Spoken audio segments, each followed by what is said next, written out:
Bismillah ar-Rahman ar-Rahim. Assalamu alaikum. Assalamu alaikum wa rahmatullahi. With the month of Ramadan approaching and weeks from now, I wanted to touch upon some important questions, raised in our community about the long fasting hours. It's one that is raised upon, raised some controversy and confusion in our community, especially in London. Specifically about the Maghrib and Iftar times, which was evident last year in London. So I just want to go through some questions, hopefully to clarify it for myself, first of all, and for our dear viewers at home. Inshallah. Doctor, is it true that Sayyid Sadiq Al-Shirazi has said that on most days of the coming month of Ramadan would be breaking our fast before the Maghrib times?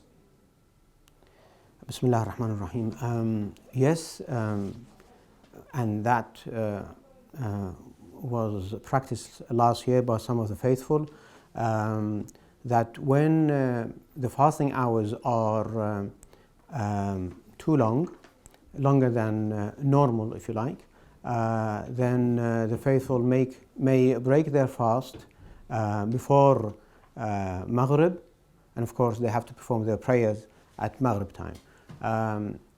The criteria for that is that if the fasting hours in your location, wherever you are, is longer than 17.5 hours, then you refer to another location or another city where they have, if you like, normal fasting hours, like the holy city of Karbala, and you use that period of fasting time of the holy city of Karbala, for example, or any other normal city, instead of having to finish the entire fasting hours of your locality. Okay, and I mean, this isn't a case for special needy like the weak or the sick. I'm assuming not everyone can do, can break their fast earlier, or is it? Yes. It isn't only for, it's not meant for purely the sick or the needy or whatever. It's for everyone to do. Everyone may have this option that they can break their fast after the prescribed, as I explained earlier on, after the 16 hours or so, which you fast. Can I just repeat again? Is the procedure for this is that you observe imsak at the time of, or before the time of Fajr in your location, like for the city of London, and then you count the number of hours that is fasted in Karbala, for example, which is these days about 16.25 hours. Okay. You count for 16.25 hours and then you can break the fast. So these days, in June, in London, you can break a fast around about 7:15. Okay, I mean, we can get a bit more details about that in a bit, but we've been fasting long hours before. What's changed? I remember last year, actually, I heard this new fatwa, and I wasn't really clear with it. So I remember this is something that wasn't before, last year. I mean, something's changed, or? Yeah, nothing. Well, nothing has changed as far as the fatwa is concerned. The only thing which has changed is that the holy month of Ramadan is moving into the, if you like, long fasting hour period of the calendar. Last year was for the first time and this year is going to be. Last year, some of the days of the month of Ramadan coincided with the long hours, therefore the faithful could break their fast earlier than Maghrib. And this year, the entire month of Ramadan will have fasting hours longer than 17.5 hours, and therefore the faithful may break their fast. Is that like 17.5 is the normal average hours of? That's right. That is the 17.5 hours is deemed to be the normal fasting hours of of a normal horizon, if you like. Okay, and I'm assuming these long fasting hours of Ramadan are going to be repeated next year as well? It's going to be next year. It's going to be the holy month of Ramadan will coincide with long fasting hours for the next 10 years. So for the next 10 years, we'll be having long fasting hours, which will bring this This fatwa ruling. into effect, in Yes. fact. So it's not something new, it's just that Ramadan is becoming... That's right, yes. Basically, the long hours for the timetable of London, long hours of 17 and a half hours, fasting hours, they start from 9th of May until 3rd of August. Okay. So on the 9th of May, you have just over 17 and a half hours of fasting duration, and this will last, it will go up to 18 hours and 50 minutes, and it will last until the 3rd of August. And when Ramadan is clear of the, at least the 9th of May, then that rule doesn't apply because the fasting hours are shorter than 17 and a half hours, and therefore you fast as normal. Okay, I mean, of course, this is all for London only, what you've mentioned. That's right, yes. So it may even change if you live in Scotland and... That's correct. In Scotland or in the north or in other countries like Scandinavian countries like Norway, Sweden, so on, they have different times. But still, they have obviously fasting hours longer than ours, longer than London, and therefore the rule applies to them equally. Well. But they need to start observing the fast, or which is the imsak, from the Fajr time of their locality, and fast for 16 and a quarter hour, 20 hours, whatever. Of course. Of the city of Karbala, for example. Right. So we've spoken about the norm of 17 hours and a half as a threshold. How can we give fasting duration an average time? I mean, how do we work that out? Basically by seeing that most cities, they have fasting durations which are deemed the normal, which are run about 15, 16. If you consider, for example, Cairo, Baghdad, Mecca, Medina, Tehran, Karbala, they're all run about 16, 17 hours. And through their research, they have reached this conclusion that 17 and a half is, if you like, the normal fasting, it's normal horizons and normal fasting hours, and anything above than that is if you like, abnormal. It's too long. Yes, and that's what it say that the ruling, every ruling in we'll probably come to this. Every ruling in Islam applies to what is normal rather than the particularly abnormal. Sure. I mean, okay. So in that case, I heard this last year. What is all this about? Breaking our fast the same time as the holy city of Karbala? Yes. Although I mentioned it earlier, is that you need to refer when your fasting hours are too long. Okay. So first of all, are we meant to be breaking our fast the same time as Karbala? The same fasting time as Karbala. Also, if we see them on TV and they just fasted, they're just breaking their fast. They're just breaking their fast. I mean, we don't break our fast whilst they're breaking their fast. No. So what do we take from Karbala then? We take the fasting period or the fasting hours. In Karbala, the total fasting hours from Adhan al-Subh to Adhan al-Maghrib is around about 16 hours and 15 or 20 minutes about these days. Okay. So 16 and a quarter hours. It is that we take from Karbala or from any other, if you like, city of normal horizon. We don't observe imsak and break the fast at the same time as them, but we use the duration, the fasting duration that they have. Okay. I mean, coming back to the urf and the norm,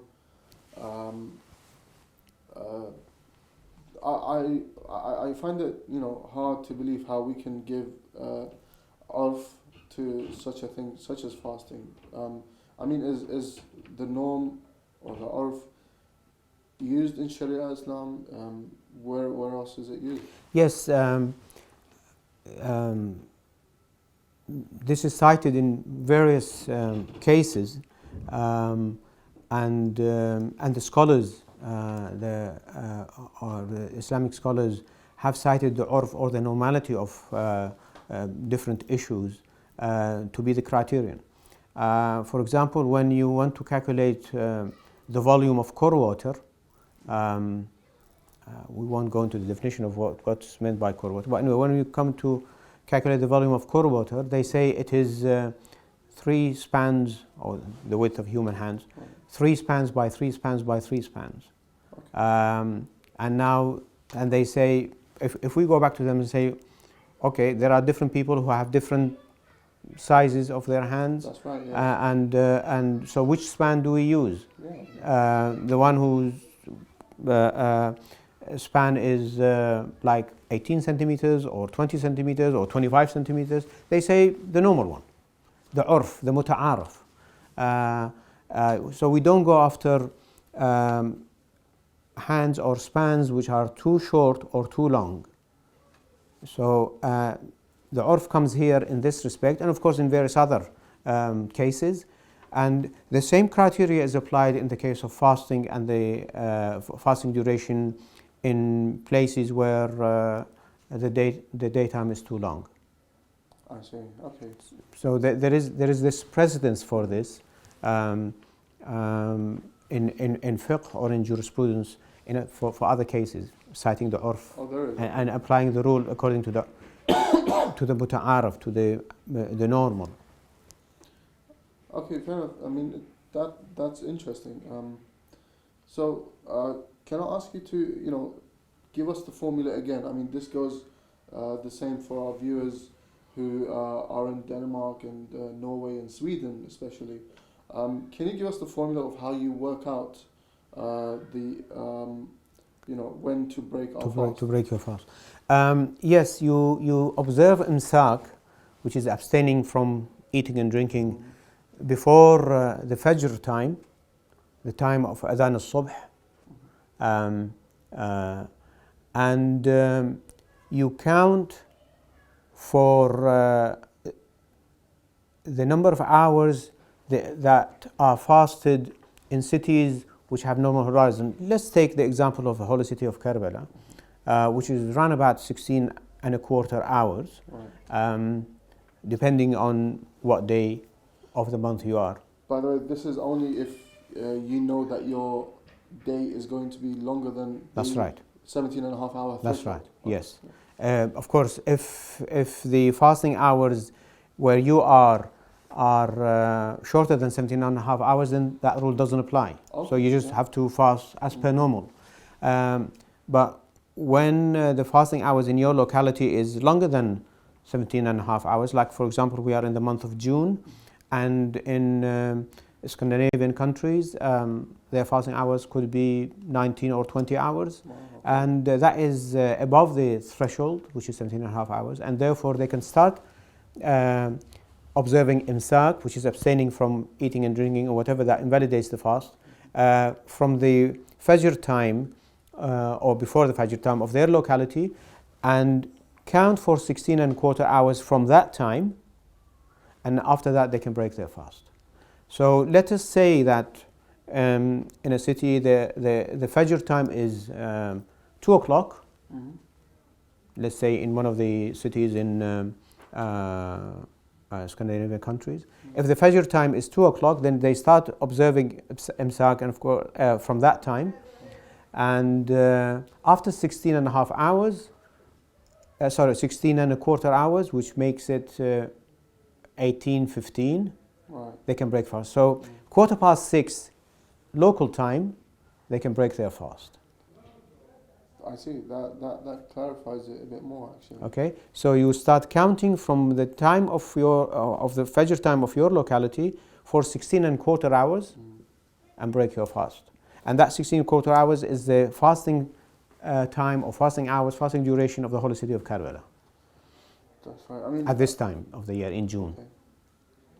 Thank you for that. I think the times that we talk about here, you should definitely check, for the times that you are meant to start imsak and you break your fast on the new times for your own location. So But it's astonishing. I mean, it's something that shocks me because, I mean, in the Quran it says, فَأَتِمُّ الصِّيَامَ إِلَى اللَّيْلِ, you know, so continue your fasting until the dawn.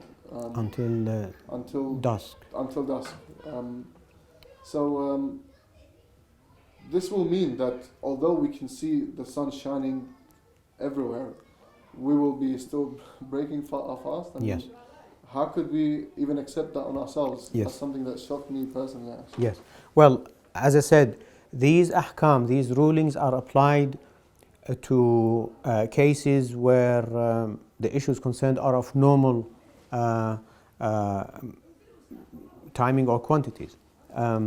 If the daytime is too long, or indeed if it is too short, then that doesn't apply.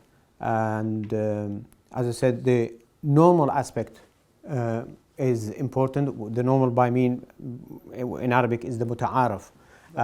That applies. That is important. Let us look at it the other way around.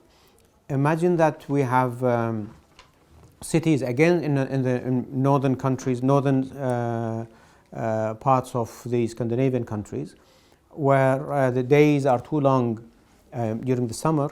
The days are very short during the winter.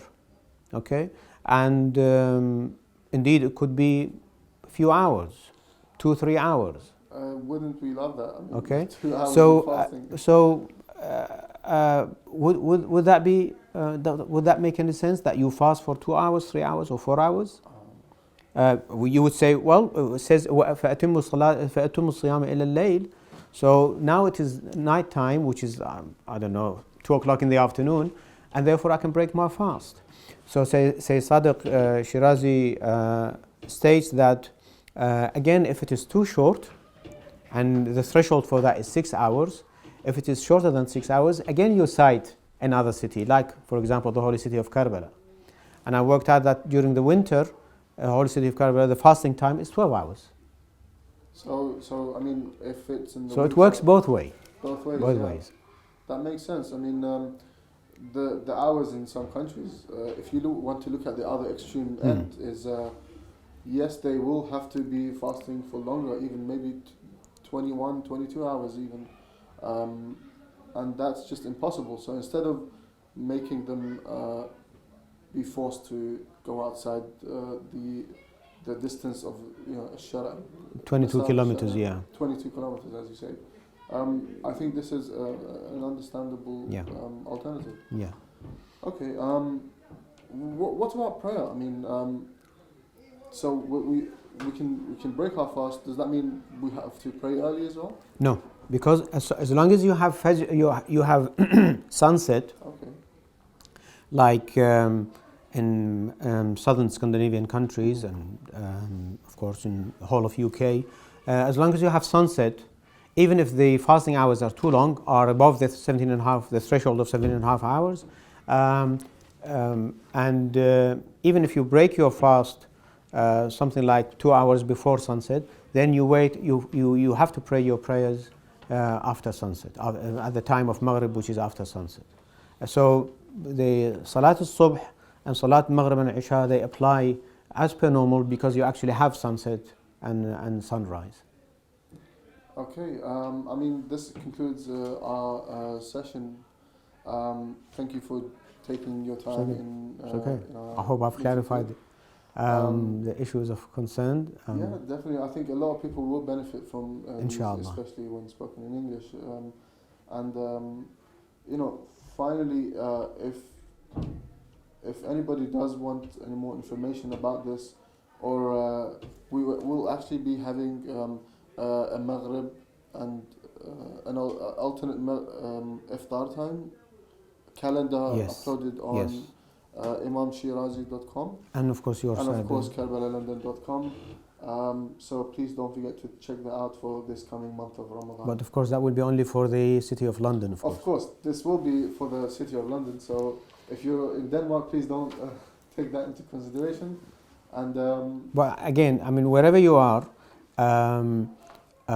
if you have long fasting hours, longer than 17.5 hours, basically you observe imsak as per normal at the Fajr time of your locality, and count for 16 and a quarter hours, which is the fasting period of Karbala, of the holy city of Karbala, and then break your fast then. Okay. Thank you very much. Okay, thank you. Thank you very much for watching.